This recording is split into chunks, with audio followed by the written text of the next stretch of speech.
Bonjour à tous et bienvenue sur boursicoté.com pour cette nouvelle analyse technique du CAC 40 en point matinal avec donc une configuration qui reste baissière. Hier, je vous parlais d'une alerte suite à l'ouverture ici sur Gap qui avait permis un franchissement temporaire de la zone des 7380 points. Temporaire puisque l'on avait reclôturé ici au-dessus de cette zone, mais aujourd'hui on réitère avec donc une nouvelle ouverture sur Gap baissier qui valide totalement le franchissement de cette zone majeure des 7380 points et qui revient directement sur la zone d'objectif que je vous avais définie entre 7310 et 7320 points. On atteint donc le retracement à 38,2% de Fibonacci. Et attention, car la rupture ici de cette zone pourrait commencer à affaiblir le mouvement haussier que nous avions auparavant. Donc c'est un signal de poursuite que nous avons dès ce matin. Au niveau des indicateurs techniques, on était sur un petit rebond ici au niveau des histogrammes du MACD, on repart à la baisse. Le RSI continue à évoluer d'une manière baissière aussi depuis la sortie ici de sa zone de surachat. On se dirige désormais vers la zone de survente, toujours une baisse des volumes sur les séances précédentes. Donc on est ici dans une configuration qui confirme le mouvement que nous avions détecté hier. Attention donc à une possible accélération en cas de rupture de cette zone.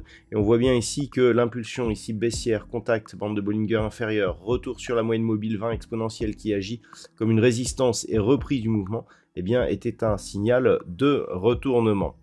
Au niveau du palmarès des valeurs, nous avons tout de même quelques valeurs, nous avons une valeur qui s'en sort. Dassault Systèmes gagne 0,1%.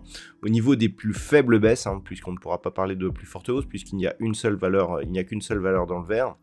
Orange, Publicis Group, Airbus et Sanofi limitent la casse, mais avec des baisses toutefois relativement marquées. Au niveau des plus fortes baisses, donc le gagnant du jour, c'est Unibail-Rodamco Westfield, moins 3,32% au moment de cette analyse. Bouygues et Alstom, moins 2,5%. Total Energy Kering, entre moins 2 et 2,3%. Donc on le voit, des baisses relativement marquées. Bon, par rapport à cette configuration, ce qu'il va falloir surveiller, c'est vraiment cette zone des 7310. Cette zone ici avait été résistance, puis avait été validée support. Après, là aussi, un franchissement sur gap haussier. Donc, il est proche du retracement de Fibonacci qui se situe à 7322 points par rapport à cette dynamique globale. Donc, clairement, on est sur un objectif de consolidation. On a un gap à combler. Le plus bas d'hier se situe sur cette zone des 7343,52. C'est le point à surveiller sur un éventuel retour. On avait ici aussi un point bas à 7350 points. Donc la zone 7340-50 sera cruciale si les cours recommencent à monter.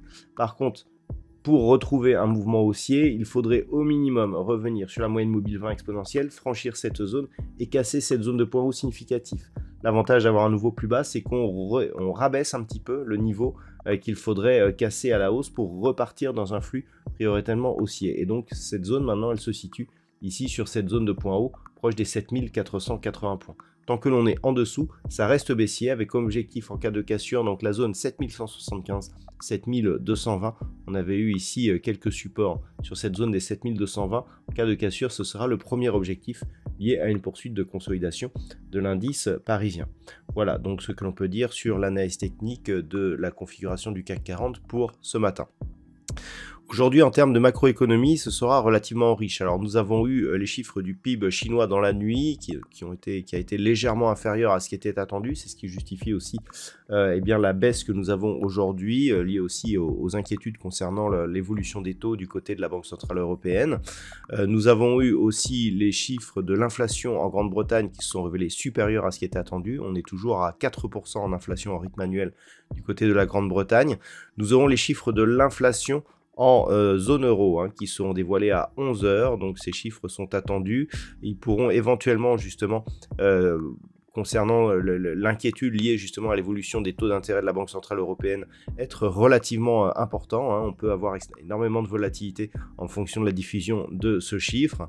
Cet après-midi, du côté des États-Unis, nous aurons les ventes au détail principales qui seront dévoilées à 14h30. Là aussi, un chiffre très attendu qui pourrait avoir un impact donc sur l'évolution des taux de la Fed.